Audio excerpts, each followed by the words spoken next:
Bom dia, boa tarde, boa noite. Sou Luciano Gonçalves, estamos aqui para mais um episódio do Base Ambiental, uma iniciativa da Save Soluções, competência, seriedade e experiência em processos produtivos, processos químicos e ambientais, segurança do trabalho e sistemas de gestão integrado. O apoio da nossa amada Rádio Frida Rock, uma rádio empoderada, e aqui a produção do Estúdio Hope, onde produção é uma arte.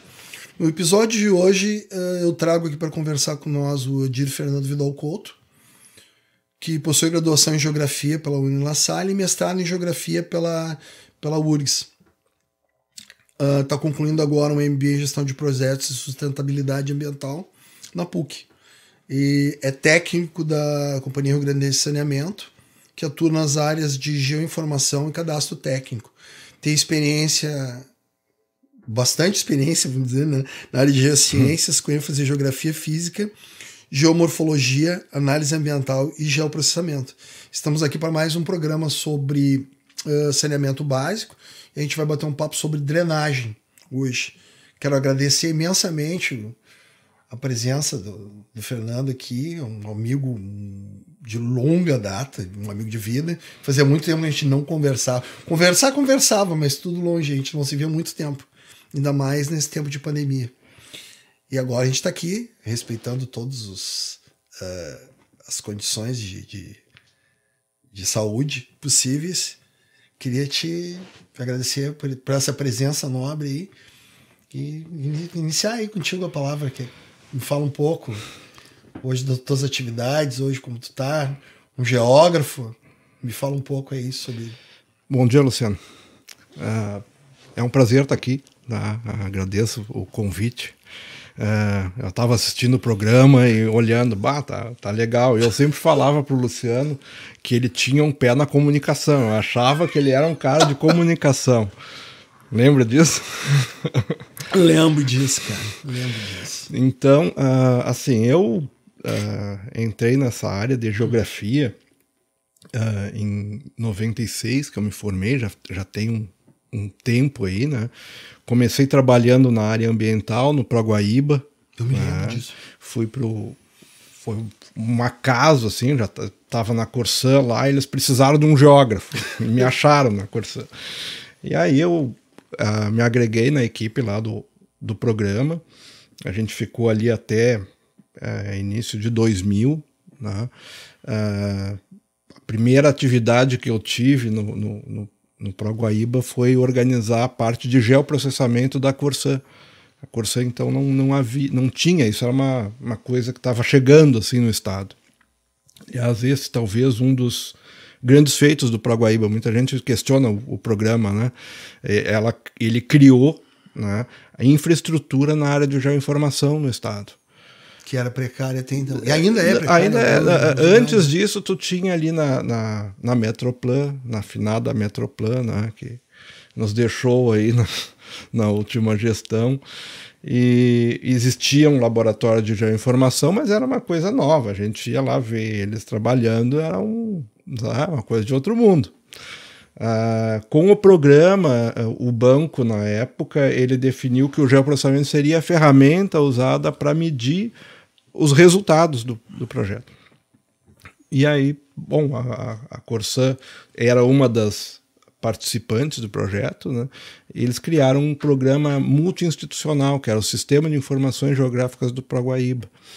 E a Corsã contribuía, então, com toda essa parte de mapeamento, de cadastro de sistemas de água e esgoto, né, que tinha. E aí foi quando eu me agreguei nessa área e estou nisso aí desde então, né? Virou o geoprocessamento, eu digo que é quase uma cachaça, o cara fica viciado naquilo ali. Então, tenho trabalhado já há 20 anos, né? A gente criou todo esse espaço dentro da companhia, foi uma luta bem difícil na época, existia uma certa...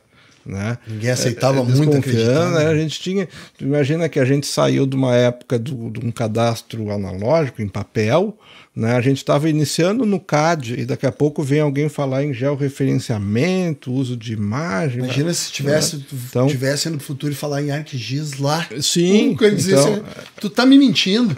Então foi a minha chegada, assim, né? E desde então tenho trabalhado nessa área e eu tenho uma afeição muito grande pela parte física da geografia, né? Depois fui fazer um mestrado, trabalhei ali numa pesquisa vinculada ao programa, né? Voltada para o Arroio Sapucaia, para a bacia do Arroio Sapucaia, que é uma bacia urbana. Então eu trabalhei no desenvolvimento de uma metodologia de gestão, né, da bacia, de definição de alguns indicadores de sustentabilidade, né, para bacias urbanas. E foi o trabalho que a gente fez, isso foi em 2007, né,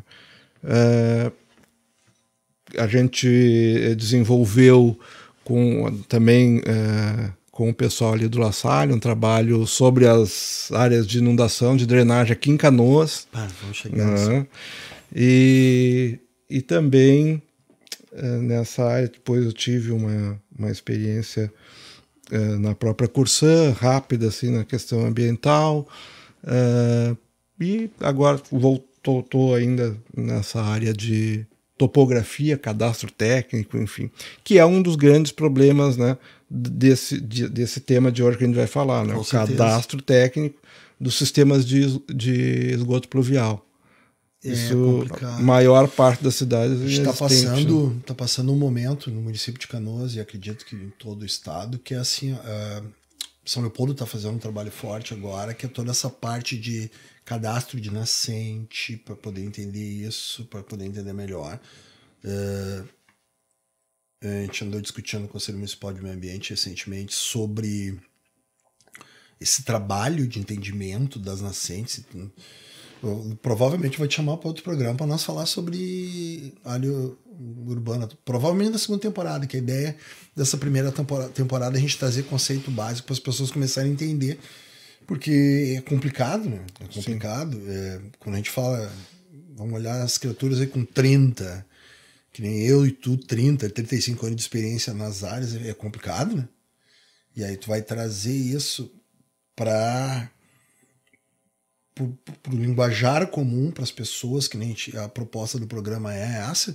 Então tem que estar pisando no freio, porque hoje para mim tá uma delícia, né? A gente brinca aqui nos programas, sempre cai alguma coisa para água. Sempre começa, um exemplo é água, porque eu trabalho com água também a vida. Sim. Fernando diz de uma forma bem simples assim, para quem assiste a gente, fala o que é drenagem como eixo de saneamento, para as pessoas em uma definição de drenagem, porque quando fala em saneamento as pessoas só pensam em esgoto.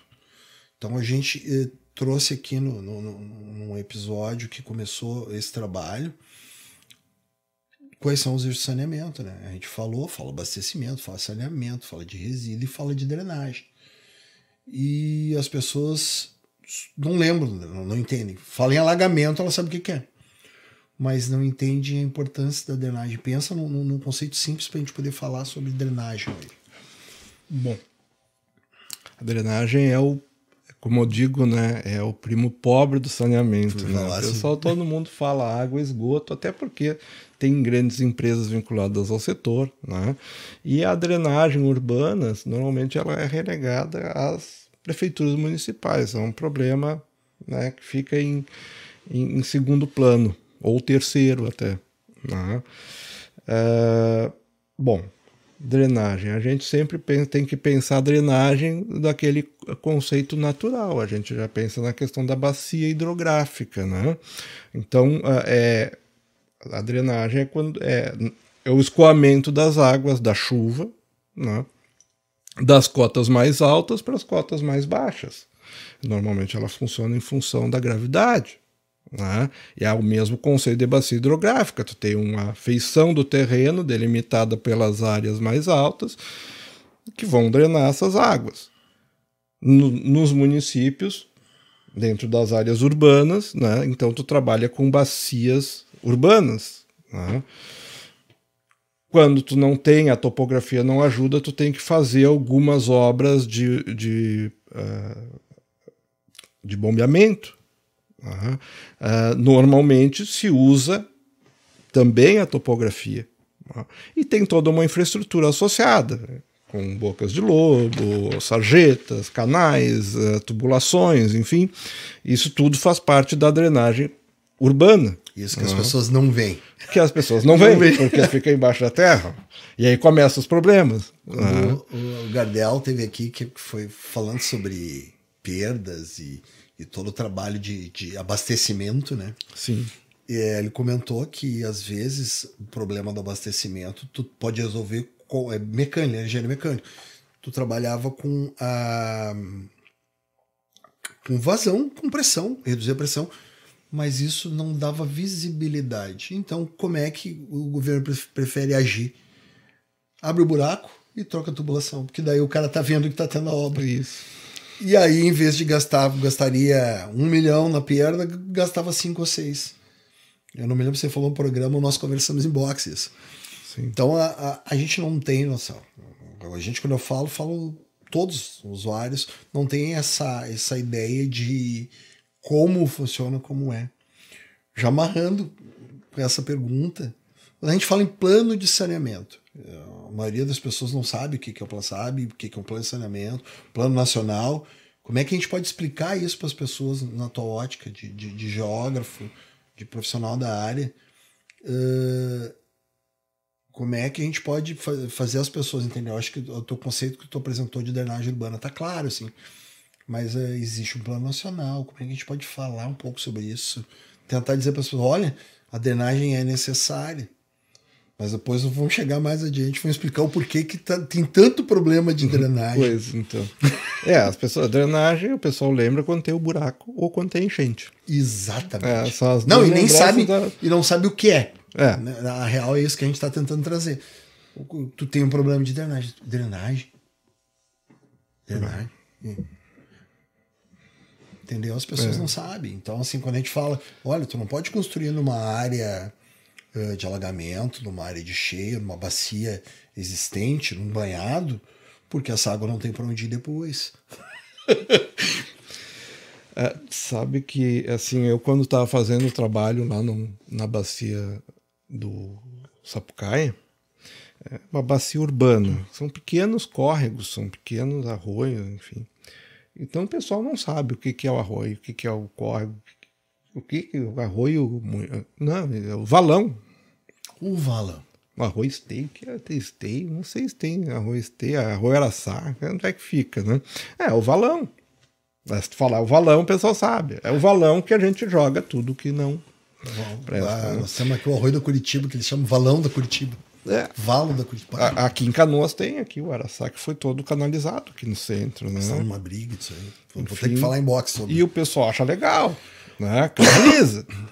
Mas depois, quando a tubulação não dá vencimento, porque a tendência de um canal é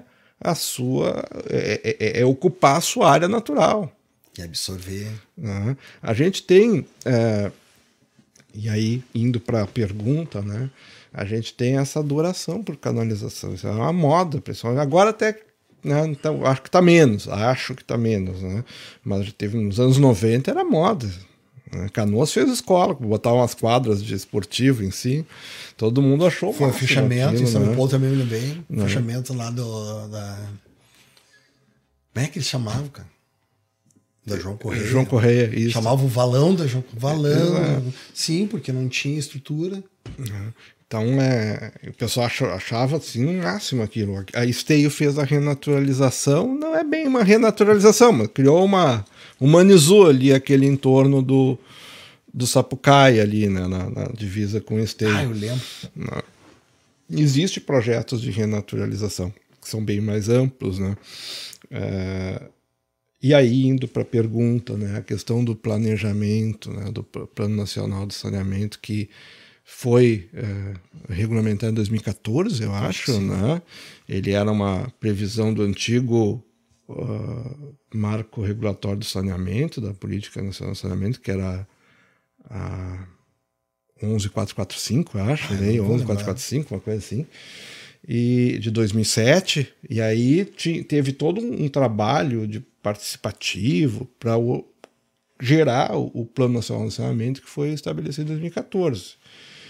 E ali incluiu toda a visão integral, né, do saneamento, água, esgoto, resíduos sólidos e drenagem urbana. Estabelecer é um planejamento de longo prazo, né, de 20 anos, com um horizonte até 2033. Não sei agora como é que vai ficar com o novo marco de saneamento. Impacta também na área. Eu sei que, inclusive, uma das questões, eu acho que é a questão da receita, né? Tá previsto para cobrança também do esgoto pluvial. Pela disponibilidade, eu acho que vai ser alguma coisa assim, mais ou menos como é a coleta de lixo.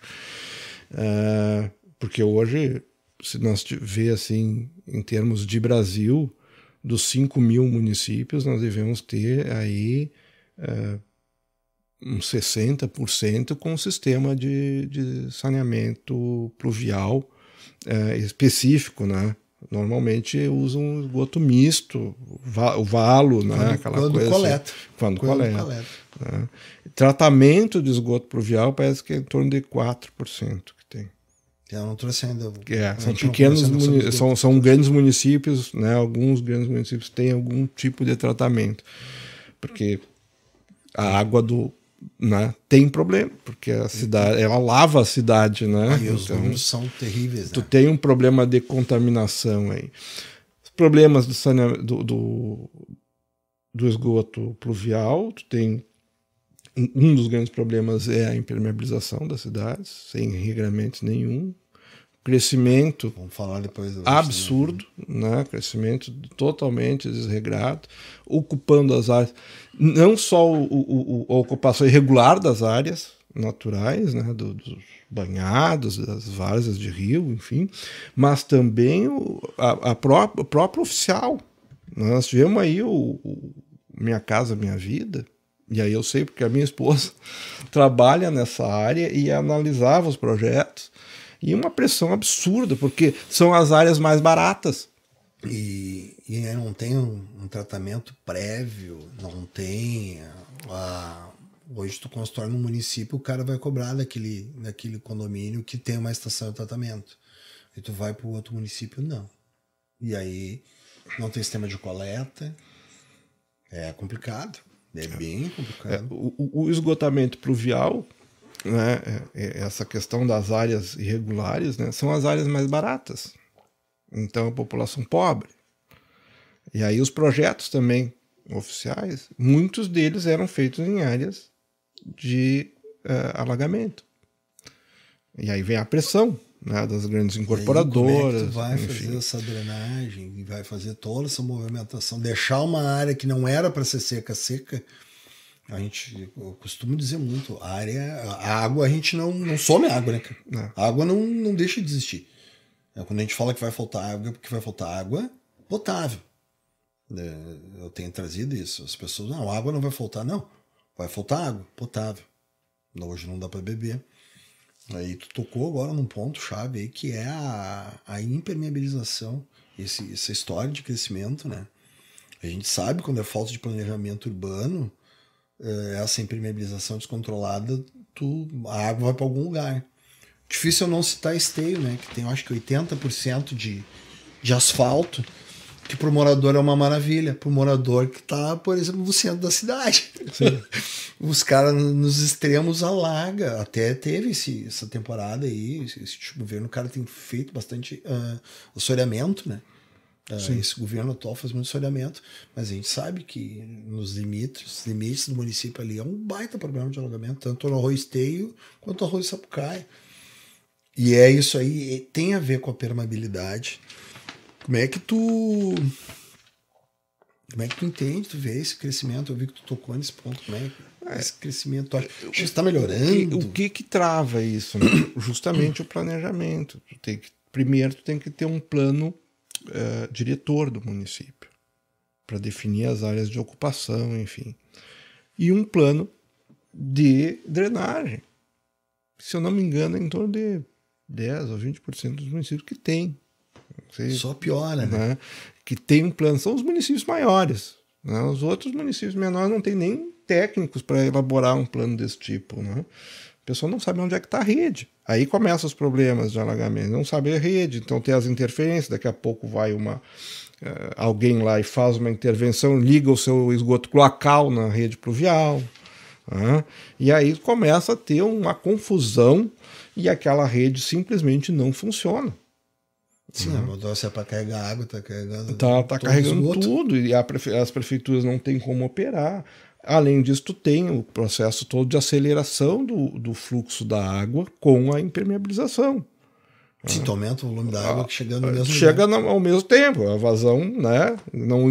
Tu tem, quando tem a drenagem, tu tem o solo, ele vai absorver parte disso e tu vai ter um fluxo superficial, que seria o natural. Quando tu tem tudo impermeabilizado, isso tudo tem que aumenta vai muito rápido. E vai chegar tudo ao mesmo tempo. E nas áreas mais baixas, a vazão é mais lenta. Alaga. Sim, começa a acumular. A rede não está funcionando, porque o pessoal joga lixo. É comum tu achar sofá. As pessoas que trabalham na área tiram toneladas. Eu não lembro agora quantas toneladas Porto Alegre tira do esgoto pluvial todo dia. Todo dia, são toneladas. Enfim. Então é um ambiente caótico. Assim, as pessoas não percebem que isso tudo inviabiliza as outras dimensões do saneamento, que é o próprio abastecimento público. Porque essa água ela se torna poluída, vai ser a água que tu vai coletar depois. Trabalho maior para tratar, o custo maior para tratar, tudo isso. Tu tem um sistema de esgoto cloacal, separador absoluto, que daqui a pouco ele fica inviabilizado, porque tu tem uma série de ligações clandestinas no esgoto pluvial. Então tudo isso é bem... É um cenário assim, bem desafiador assim, para o setor. Eu vejo muito assim, até seria mais para falar com o esgoto, né? Tem municípios que daí tu tem um sistema de coleta e larga dentro do arroio direto, cara. Aí a empresa coletora do município, para tratar o esgoto, tem que tratar o esgoto dentro do arroio e voltar para o arroio. Tem lugares, municípios, que o cara larga o esgoto no rio, a empresa coleta quase do lado, eu acho que é em Montenegro, coleta no mesmo lugar onde tu deposita o esgoto, tu acaba coletando a água. Parece ter um regramento até que tu tem que fazer sempre a coleta a jusante, né? Isso. A captação a jusante do lançamento de esgoto. E realmente tem situações que tu chega ao ponto de tratar o arroio antes de coletar, porque senão... Cara, é coisa horrível, cara. E é complicado. Como é que tu tá enxergando hoje os técnicos dentro para fazer esse atendimento na área de estrutura, no departamento de água e esgoto, para entender essa drenagem? Tu acha que isso tem melhorado? Tu acha que tá tendo uma percepção, talvez, dessa parte técnica dos governos, tem entendido isso maior? Porque com a mudança climática tem aumentado o índice de chuva. Tem períodos do ano muito seco, que também acaba sendo um problema também d'água, mas tem os períodos de chuva que aí esculhamba de vez toda essa parte de drenagem. Esse é um ponto bem importante, né? A tendência é sempre piorar com o aquecimento global, é um outro desafio, né? Outro tema. Outro tema, né? Sem dúvida, a questão ambiental, hoje os técnicos estão muito mais sensíveis, né? Eu, pelo tempo que trabalho nessa área e acompanhando assim as gerações, né, os técnicos antigamente o pessoal da área era bem avesso. Essas questões ambientais era uma questão acessória, né, não era muito o foco. Hoje não, hoje as pessoas chegam, né, os novos profissionais já têm uma visão melhorada disso, uma preocupação a mais. O que falta ainda sensibilizar muito é a nossa classe dirigente, né? Porque normalmente, e eu costumo falar, até essa questão hoje se discute, a reforma administrativa, né, do serviço público. Imagina um funcionário, né, um engenheiro químico, né, num município, né, tendo que aprovar projetos, ou seja, limitar o setor econômico, né, sem um guarda-chuva de estabilidade. Imagina o nível de vulnerabilidade que ele vai ter em relação às pressões que vai sofrer. Né?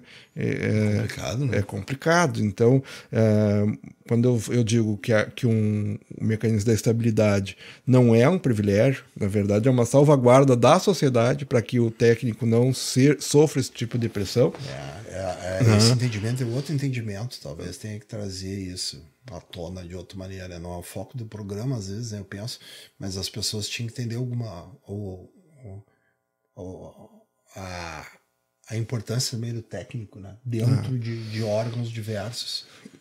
Isso. Então, assim, os técnicos, eles têm a preocupação, né? Com certeza. Mas né? existe toda uma pressão. E o engenheiro, o geógrafo, o biólogo, ele tem que viabilizar os projetos, né?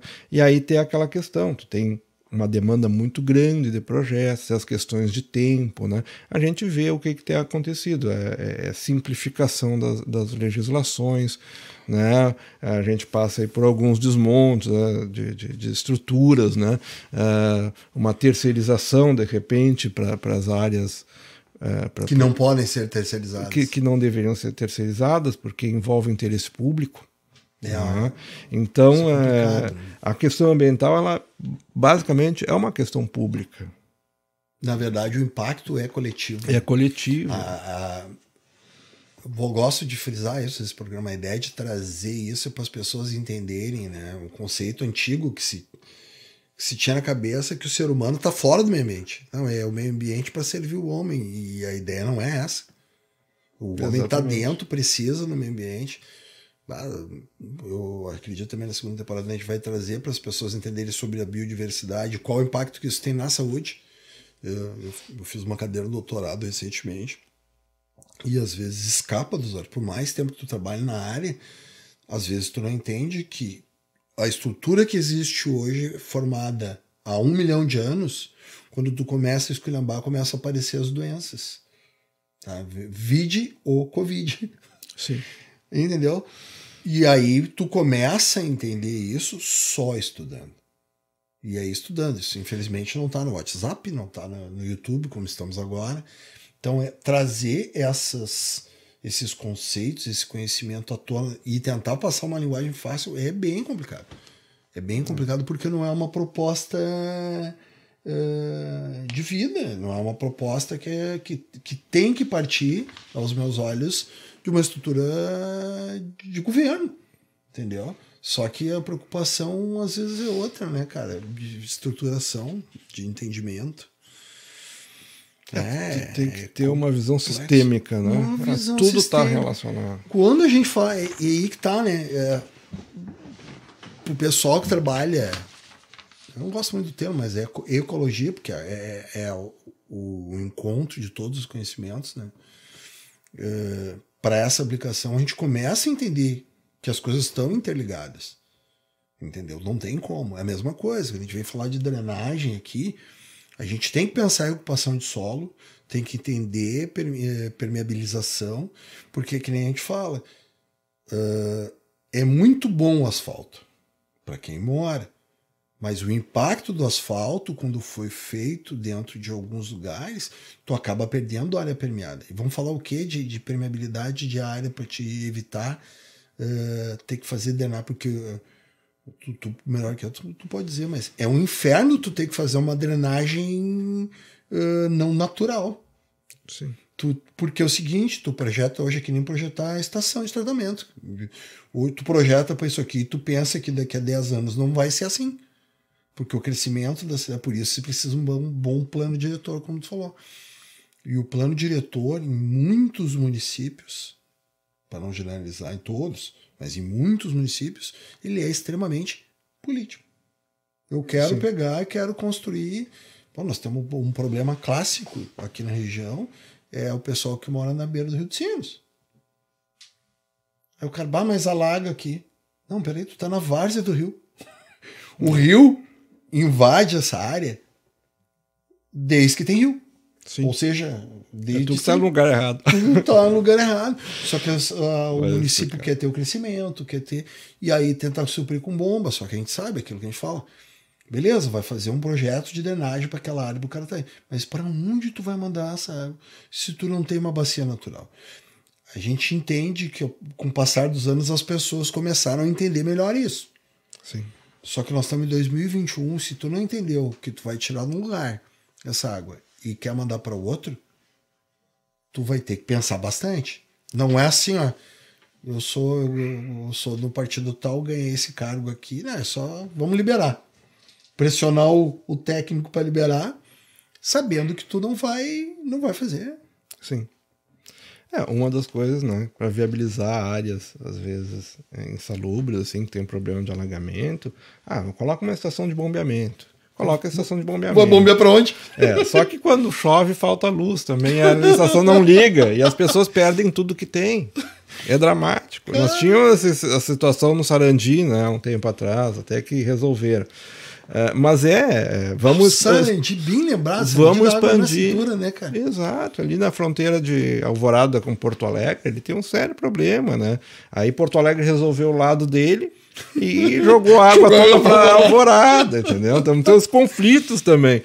E quem é que vai explicar para as pessoas que tu tem um fenômeno como Laninha que vai influenciar em toda a dinâmica atmosférica do hemisfério sul aqui, tu vai ter um período de chuva, tu vai ter um período de estiagem, né? E isso tudo está relacionado. E aí os caras vão lá, queimam todo o centro-oeste e tu tem um problema agora energético gigantesco no país, né? Porque as coisas estão relacionadas. Então tu tem que pensar, respeitar o ambiente. Tem que entender, né, cara? E eu vejo, às vezes, grandes planos, né, projetos assim, mirabolantes. Não tem como dar certo isso.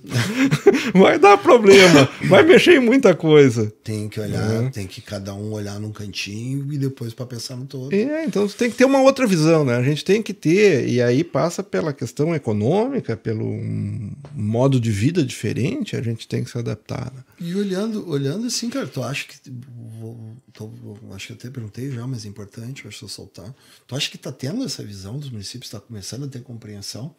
Aqui no Vale dos Sinos alguma coisa eu percebo, mas te pergunto, tu tem visto uma mudança? Eu acho que de uma grande forma, né? A gente tá numa época difícil, né? A gente vê essa questão toda ambiental recuando até na questão de legislação, da estrutura dos órgãos, enfim, né? Uma simplificação que às vezes não é bem pensada, né?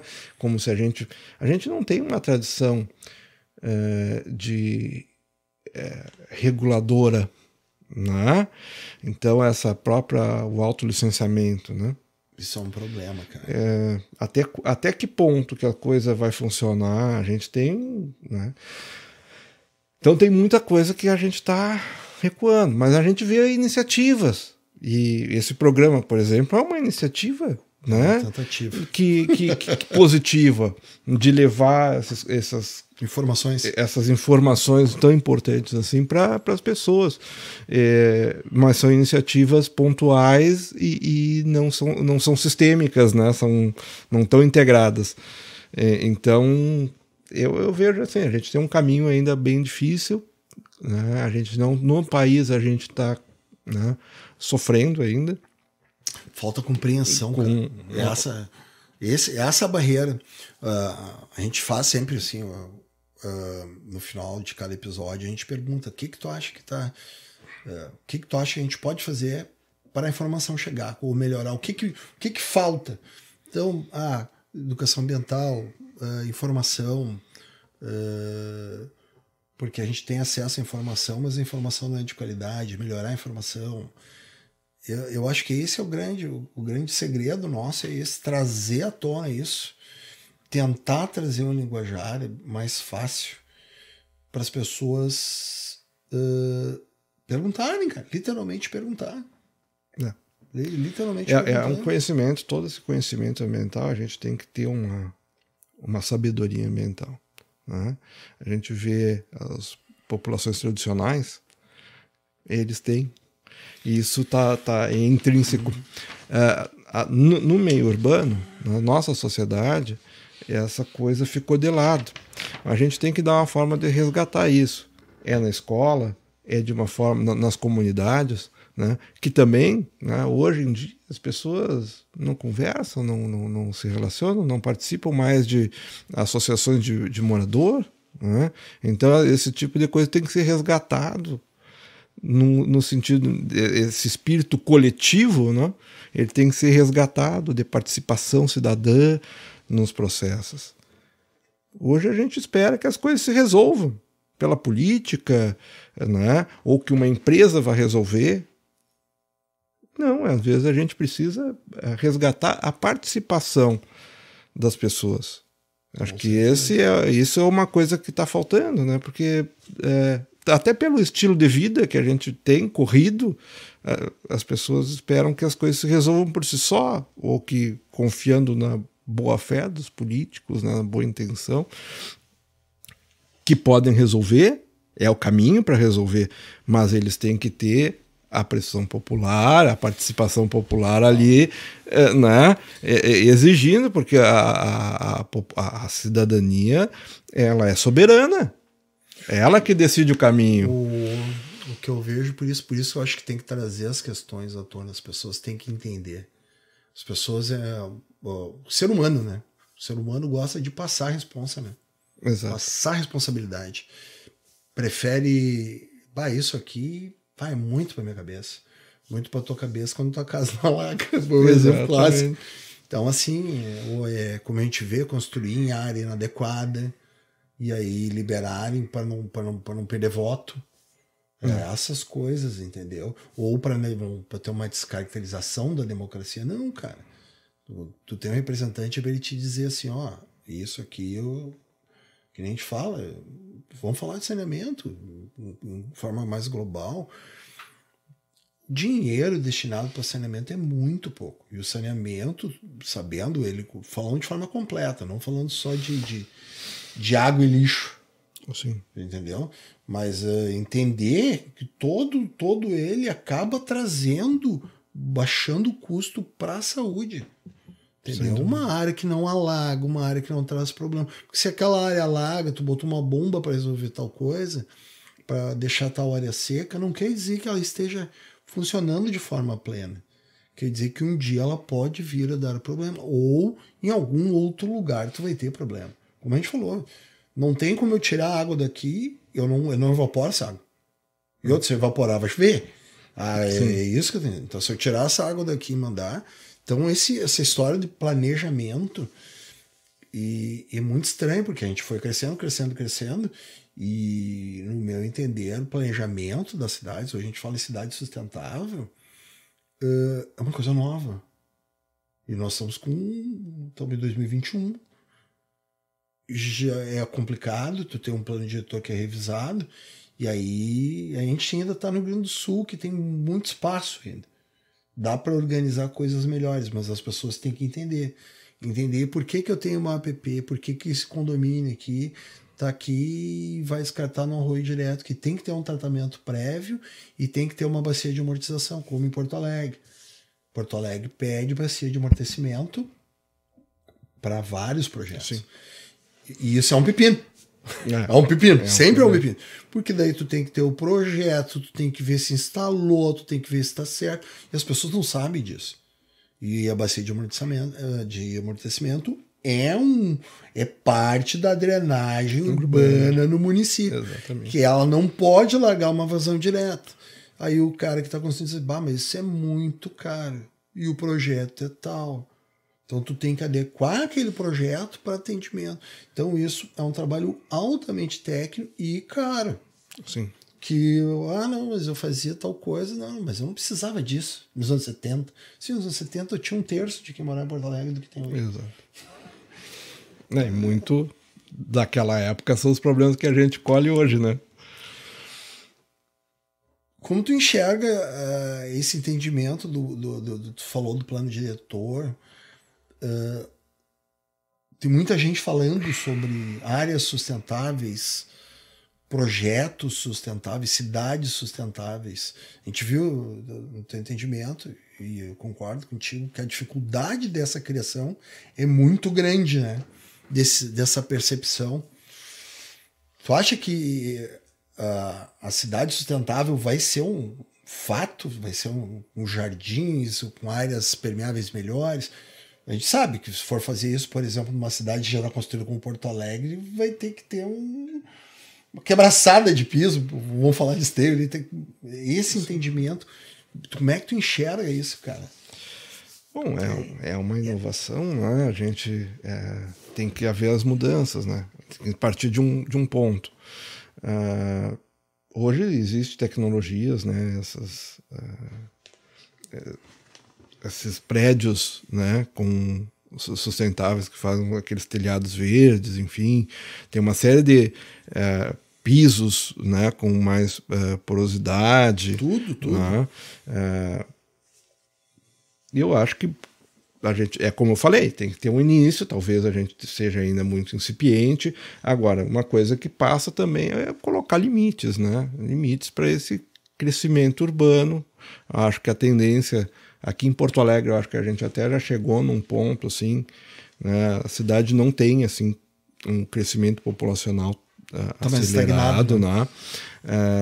Até porque é uma cidade cara, Porto Alegre. O espaço é extremamente caro, né? Acho que é uma das cidades do Brasil onde tu tem o espaço urbano mais caro, e aí tu tem exportado esse problema para as regiões metropolitanas, né? Então daí talvez a chance ainda, né, nessas áreas de fazer algumas medidas de saneamento, né, e uso de tecnologias mais adequadas que permitam ter um nível de sustentabilidade melhor. Mas é bem difícil, né? Porque os custos aumentam. Tudo, né? Então, mas sem dúvida tem que ter um início, e eu acho que nós já passamos até do ponto. Né? Hoje a gente tem uma emergência ambiental, né? Que, como tu falou, as pessoas não percebem, mas a gente tem sentido. Hoje a gente vive muito essa questão da Covid, mas ao mesmo tempo o número de casos de dengue aqui no estado tem aumentado muito. A gente tem notado isso, né? Então a gente já está com uma epidemia em algumas áreas, com alerta epidemiológico em função do aumento de casos de dengue, que antes era um problema do centro do país. Então hoje a gente já vive esse problema. Está abafado até porque, vamos dizer assim, essa questão da pandêmica está sobrepondo, mas a gente já tem uma emergência em algumas áreas, né, no norte do estado ali, bem complicadas em função da dengue. E isso é reflexo do crescimento desordenado, das áreas alagadas, da ocupação das áreas de banhado. Aí tu tem proliferação de mosquitos. Sim, enfim, tu seca a tal área, acaba conduzindo todo o problema sistêmico, né, que a gente tem, né? Então mas sim, sem dúvida, como coloco, já passou da hora da gente começar a fazer algumas coisas, né? Tá tendo uma grande demanda, como tu falou, né, para cidades menores. E como é que tu enxerga isso? Tu colocou ali bem, mas imagino que tem cidades na Serra. O pessoal gosta muito de Ivoti, Dois Irmãos, e isso é beirada de morro. E eu não tenho notícia de ter grandes projetos na área de drenagem para isso. Continua tendo grandes empresários que mudam leito de rio. Como é que tu vê isso, cara, esse impacto todo? Porque se não tem esse planejamento... Cada região do estado é um drama, né? Se nós temos aqui na região metropolitana o problema das cheias, se a gente começar a expandir isso para encosta da serra, daqui a pouco a gente vai ter outros problemas, né? De deslizamentos, enfim. Aquilo que acontece no Rio, direto. A gente tem a nossa geologia aqui, ela é um pouco, vamos dizer assim, melhor, mas tu não pode abusar. Então, se tu começa a desmatar, se tu começa a ocupar áreas, se tu começa a fazer cortes de encosta, né, e desestabilizar vertentes, enfim, tu vai ter problema de movimento de massa, tu vai ter problema de deslizamento, né? Então é uma coisa natural.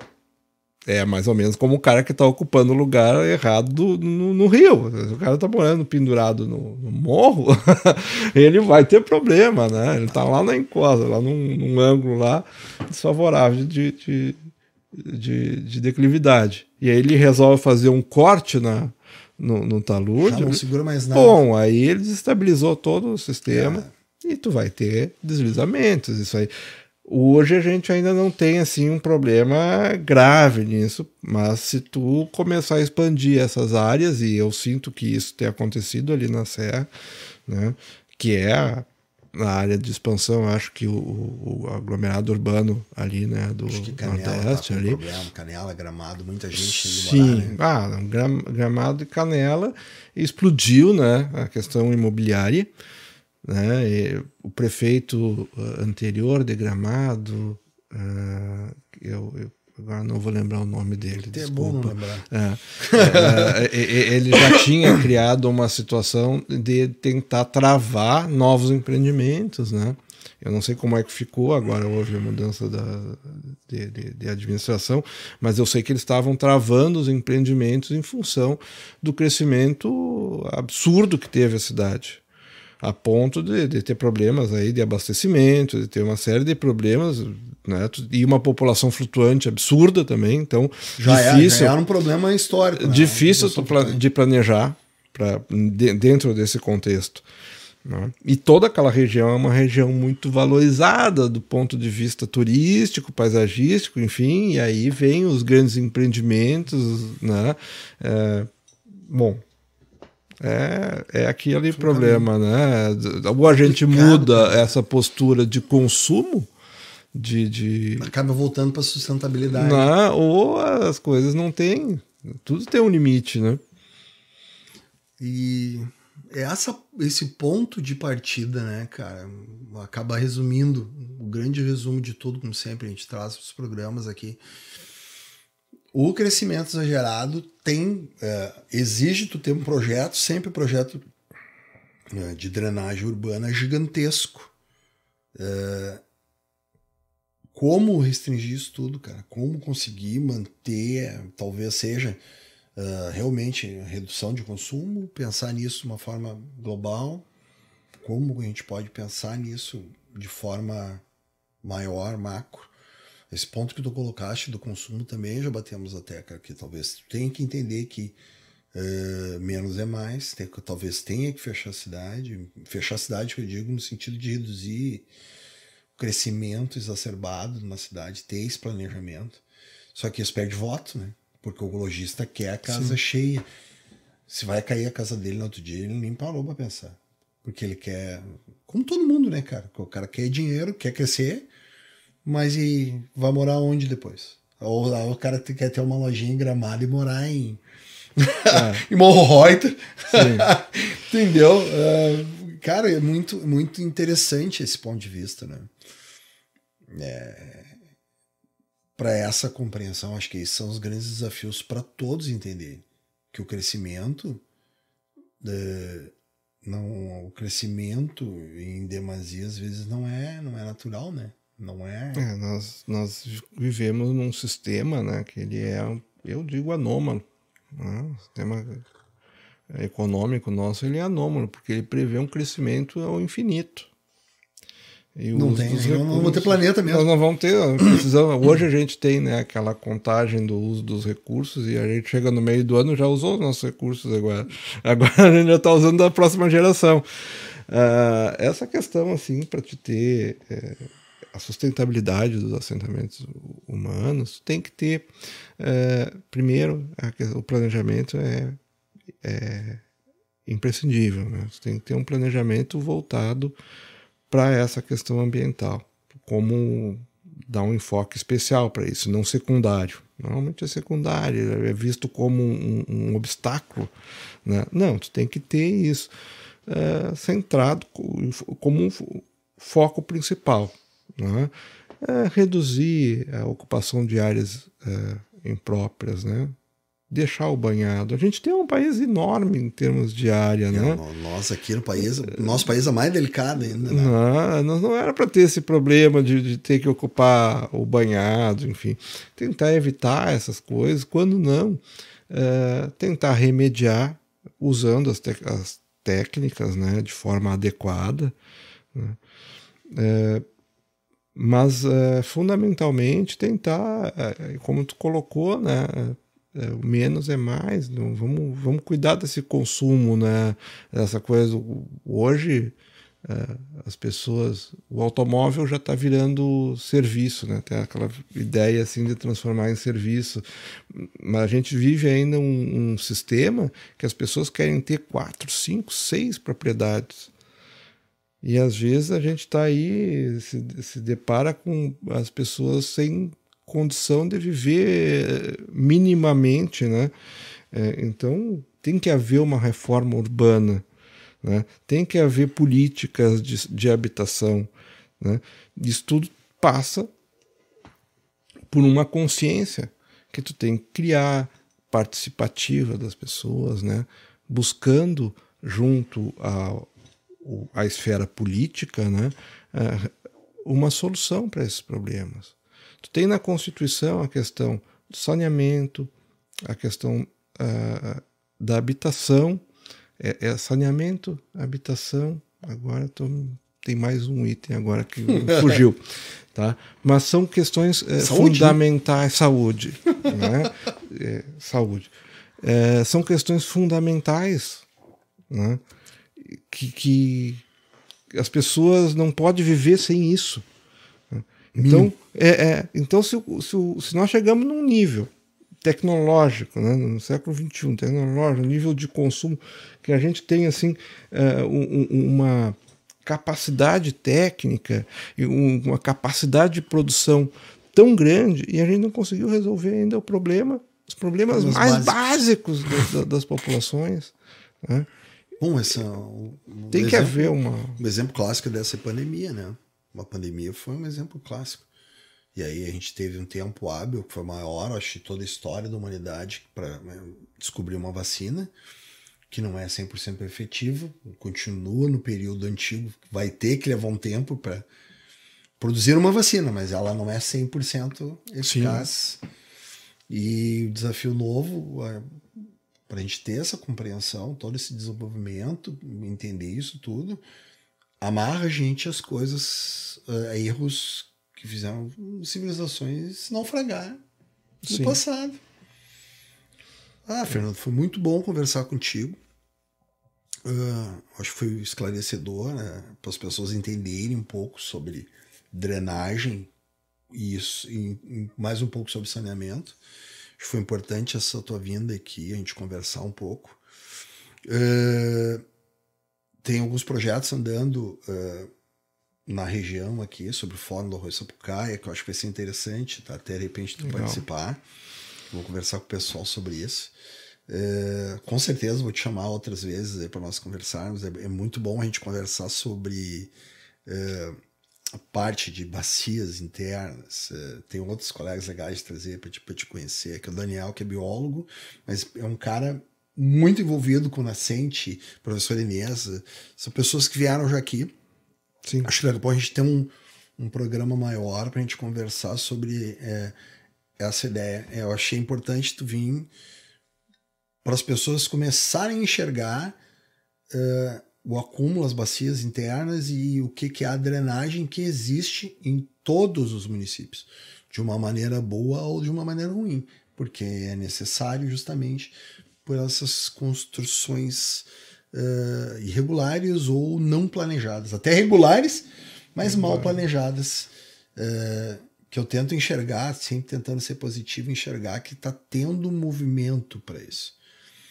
Não são todos, normalmente, para te explicar isso, eu chamo de atos impopulares, né? Porque tu tem que explicar que não dá para o cara vir morar no município numa área não preparada para isso. Porque isso vai trazer problema para te aumentar problemas no município. Isso é um jeito. Não só moradia, mas se tu traz um empreendimento para o município a forceps, ou seja, sem estar estruturado para isso, para te receber, Sim. alguém vai pagar essa conta. Normalmente é o lado mais fraco. Normalmente é o lado mais fraco. Tuas considerações finais, por favor. Em primeiro lugar, queria agradecer, né, ao convite de participar desse programa. Achei bem bacana, assim, a conversa bem franca, assim, bem livre, né? Foi uma satisfação rever também um amigo, assim, de muitos anos, né? Eu conheço o Luciano desde a época que ele estudava antes de ser químico, antes de estudar química, né?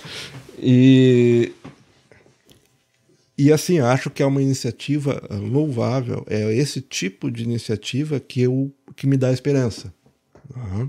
Esse programa aqui é uma iniciativa que dá esperança nas pessoas, que é buscar traduzir esse conhecimento técnico da área ambiental, né? Esse conhecimento da academia, trazer esse conhecimento da academia, traduzir para uma linguagem que as pessoas entendam e passar a dar importância para isso, né? A significação de verdade que precisa ter. Exato. Eu digo assim, a questão ambiental é quase uma questão religiosa, né? A gente vive numa criação, né? Vamos dizer assim, sagrada, que é o ambiente, né? Isso é o mais sagrado, isso é a criação de Deus, ou enfim, do entendimento religioso que queiram ter, né?